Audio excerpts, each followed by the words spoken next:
आज हमको जिस तरह से बैल बोल के जो अपमान किया है, एक झारखंड आंदोलन करी, एक योद्धा, इतना ईमानदार से पार्टी में हम राजनीति किया है, कभी किसी को धोखा हम नहीं दिया है। मेरा आंसू नहीं रुक पा रहा था, आज भी नहीं रुक पा रहा था। नमस्कार, जोहार, आप देख रहे हैं एचएनएन न्यूज। मैं हूं निशा मिश्रा। झारखंड की राजनीति में आहिस्ता आहिस्ता ही सही एक नेता अब राष्ट्रीय राजनीति में प्रवेश करने की तैयारी में है। जी हाँ, एक चेहरा काफी चर्चित है, प्रचलित है और अब खुलकर मैदान में है। हम बात कर रहे हैं पूर्व मुख्यमंत्री चंपई सोरेन की। देखिए, बीच में कुछ महीने पीछे जाएं तो चंपई सोरेन कहीं खोए खोए से थे। जब घाटशिला उपचुनाव में उनके बेटे का जब हार मिली थी, भारतीय जनता पार्टी हार गई थी, जेएमएम ने काफी बढ़त और बहुमत के साथ में वहां सुमेश चंद्र सोरेन वहां के विधायक बने थे, तो कहीं ना कहीं वो एक शांत हो गए थे, वो एक अलग एंगल में चले गए थे। उसके बाद उन्होंने बाउंस बैक किया, वापस लौटे। जमीनी विवाद को, जहां जहां पर आदिवासियों की जमीनों को छीना जा रहा था, धर्मांतरण का मुद्दा था, डिलिस्टिंग का मुद्दा था, इसको लेकर वो धीरे धीरे ही सही इस राजनीति में एक बार फिर से अग्रसर हो गए हैं, फिर से आ गए हैं। क्योंकि कभी कभी आपका मनोबल टूट जाता है और जहां आप उम्मीद करके बैठे होते हैं कि हाँ आपकी जीत होगी, वहां आपकी हार हो जाती है, तो मायूस इंसान हो जाता है। लेकिन चंपई सोरेन अपने अनुभव के बलबूते पर कह सकते हैं कि यहां तक पहुंचे हैं और आज झारखंड में 2029 में एक बड़ा चेहरा है भाजपा की ओर से मुख्यमंत्री बनने का।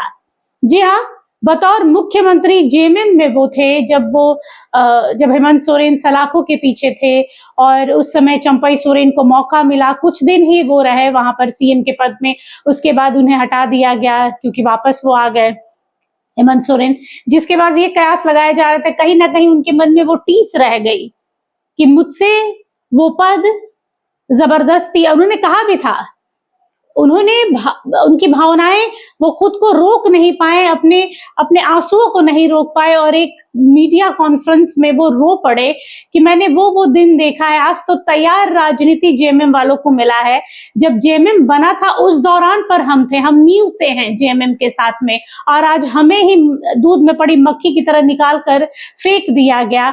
जब आप चाहते थे कि हाँ उस समय आपके पार्टी को कोई संभाले तो मैं था, और आज जब आपकी पार्टी को संभालने के लिए चार चेहरे दिखने लगे तो आपने हमें निकालकर फेंक दिया। उसके बाद से भाजपा में आए। भाजपा के आने के बाद से ये लग रहा था कि भाई देखिए, भाजपा एक ऐसी पार्टी है जो अपने लोगों को पहले तवज्जो देती है, अहमियत देती है। लेकिन जैसे जैसे भाजपा का समय बदल रहा है, कार्यकाल बदल रहा है, वैसे वैसे भाजपा में एक चीज देखने को मिल रही है कि दूसरी पार्टी से आए हुए लोगों को भी काफी अहमियत मिलने लगी है। उदाहरण के तौर पर अगर हम बात करें तो पश्चिम बंगाल में जो हाल फिलहाल में विधानसभा चुनाव हुआ और एक एब्सोल्यूट मेजॉरिटी वाली सरकार जो बनी है, उसमें जो सीएम बने हैं वो कभी टीएमसी से निकलकर भाजपा में आए शुभेंदु अधिकारी हैं। शुभेंदु वहां पर सीएम बने हैं और यही चीज हूबहू झारखंड में भी देखने को मिल रही है कि जो राजनीतिक जानकार है वो कह रहे हैं कि जिस हिसाब से चंपई सोरेन की नजदीकियां केंद्र से बन रही हैं, वो दिन दूर नहीं है कि चंपई सोरेन झारखंड में बतौर सीएम चेहरा होंगे। क्योंकि झारखंड को जानना एक झारखंडी के लिए, ऊपर से आदिवासी समाज से आने वाले व्यक्ति के लिए आसान होगा। दिल्ली से आए हुए नेता यहाँ पर प्रचार प्रसार तो कर सकते हैं, लेकिन झारखंड को जमीनी स्तर से नहीं जान सकते। उसके लिए कुछ ऐसे लोग चाहिए, चाहे वो अर्जुन मुंडा रहे हो, चाहे वो नेता प्रतिपक्ष बाबूलाल मरांडी रहे हो, ये सब पूर्व मुख्यमंत्री रह चुके हैं, रघुवर दास रहे हो जो ओबीसी से आते हैं। तो ये वो चेहरे हैं, लेकिन इनमें से जो सबसे ज्यादा पॉपुलर फिलहाल जो चेहरा है, क्योंकि सबको अपना अपना एक जगह मिला हुआ है, तो उन्हें ना छेड़कर भाजपा चंपई, अब आपने हाल फिलहाल में देखा होगा पश्चिम बंगाल के जंगल महल में चुनाव प्रचार प्रसार के लिए भाजपा ने किसे चुना। हालांकि वहां बाबूलाल मरांडी भी दिखे थे, आदित्य साहू भी दिखे थे, लेकिन क्रेज किसका था? चंपई सोरेन का। चंपई सोरेन लगातार वहां पर प्रचार प्रसार कर रहे थे और जहां जहां उन्होंने प्रचार प्रसार किया है, यकीन मानिए काफी बढ़त के साथ वहां पर भाजपा की जीत हुई है। लोगों का कहना है कि अभी भी चंपई का जलवा बरकरार है, आदिवासी समाज में उनकी पकड़ मजबूत है और झारखंड की जो जनता है जो चंपई सोरेन को पसंद करती है वो ये जानती है कि उनके साथ कहीं ना कहीं धोखा तो हुआ है।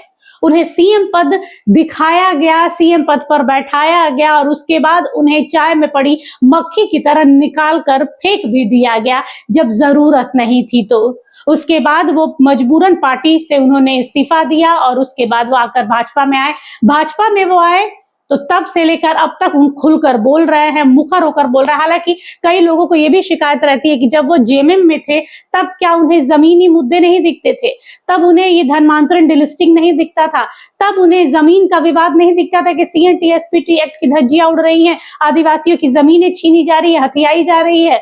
और जब भाजपा में आए हैं तो भाजपा में ये सारे मुद्दे उठने लगे हैं, जेएमएम की कलाई खोल रहे हैं, कई ऐसे मुद्दे। देखिए पक्ष विपक्ष इसीलिए होता है कि एक दूसरे का आरोप प्रत्यारोप लगाता रहे, लेकिन फिलहाल ये कह सकते हैं। और आज की बात करें तो आज चंपई सोरेन हजारों लाखों आदिवासियों के साथ दिल्ली के लाल किला मैदान पर हैं, जहां पर जो मंच बना है उस पर उनके साथ जो मंच शेयर करेंगे, साझा करेंगे, वो कोई और नहीं बल्कि भारतवर्ष के गृह मंत्री होंगे अमित शाह, जिन्हें चाणक्य भी कहा जाता है। और इसी चाणक्य की बदौलत आज बंगाल में भाजपा की सरकार हुई है, वो भी एब्सोल्यूट मेजॉरिटी के साथ में, जोड़ जाड़ और घटाव के साथ में नहीं हुई है, बल्कि पूरा एक छत्र राज भाजपा का है और बदलाव दिख ही रहा है आप सबको।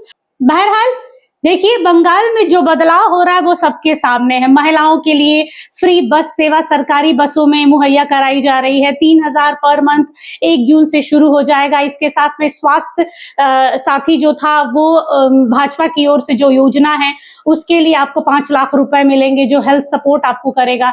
इसके अलावा जो 21,000 जो प्रेग्नेंट महिलाएं हैं उनको 21,000 रुपए मिलेंगे डिलीवरी के समय पे।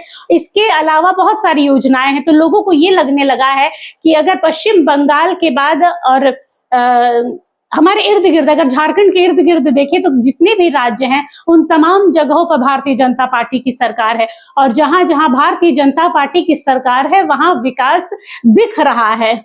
मैं ये नहीं कहूंगी कि झारखंड में नहीं दिख रहा है, लेकिन झारखंड में कई ऐसे अहम मुद्दे हैं जिनको छूना अभी भी कहीं दूर दूर तक नहीं है।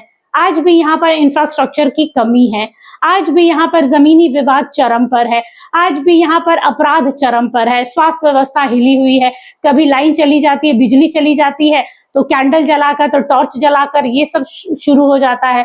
तो ये कह सकते हैं कि अभी भी इस 26 साल के युवा राज्य को और आगे बढ़ने के लिए बहुत मशक्कत और मेहनत करने की जरूरत है और चंपई सोरेन इन कमियों को बखूबी जानते हैं और केंद्र के साथ मिलकर इन्हें दुरुस्त करने की जो उनकी कवायद चल रही है। ये भी कहा जा रहा है कि चंपई सोरेन लगातार केंद्र के टच में, खास तौर पर गृह मंत्री अमित शाह के साथ में वो टच में है और यही कारण है कि कहा जा रहा है कि 2029 के चुनाव में भारतीय जनता पार्टी की ओर से चंपई सोरेन, पूर्व मुख्यमंत्री चंपई सोरेन को सीएम फेस बनाया जा सकता है। हालांकि अभी तक आधिकारिक तौर पर कुछ भी नहीं कहा जा रहा है, लेकिन झारखंड से सबसे ज्यादा भी भारतीय जनता पार्टी के जो नेता हैं उनमें खुलकर चंपई सोरेन ही नजदीक दिख रहे हैं केंद्र के। बाकी तो भारतीय जनता पार्टी में अंदरूनी जो कला है वो खुलकर सामने आ गई है। कहीं एक ही पार्टी के, कहीं पर मनीष जायसवाल हैं तो इधर प्रदीप प्रसाद है, आपस में ही लड़ रहे हैं, वर्चस्व की लड़ाई चल रही है,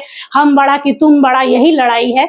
लेकिन चंपई सोरेन को बोले तो चंपई सोरेन दूसरे पार्टी से आकर इस पार्टी में उन्होंने अपनी वो अहम जगह बना ली है जिसके लिए लोगों को सालों साल मेहनत करनी पड़ती है।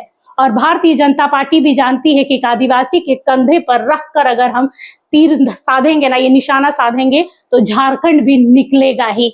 और वैसे भी एक ग्राफ बनाकर दिखाया गया था सोशल मीडिया पर, जहां पर हर जगह भगवा ही भगवा दिख रहा है, बीच में एक झारखंड खाली दिख रहा है, जिस पर जानकारों का कहना है कि अब इस पर प्रधानमंत्री नरेंद्र मोदी और गृह मंत्री अमित शाह की नजर है कि अब ये भी भगवा हो ही जाए। 2029 में पता चलेगा आने वाले समय में कि भाई क्या चंपई सोरेन की जो मनोकामना है, इच्छा है कि हम जो सोरेन वर्सेस सोरेन की लड़ाई है राज्य में उसके बराबर आके बैठे, वो पूरा होता है या नहीं। फिलहाल के लिए बस इतना ही। देखते रहिए चैनल न्यूज़। नमस्कार, जोहार।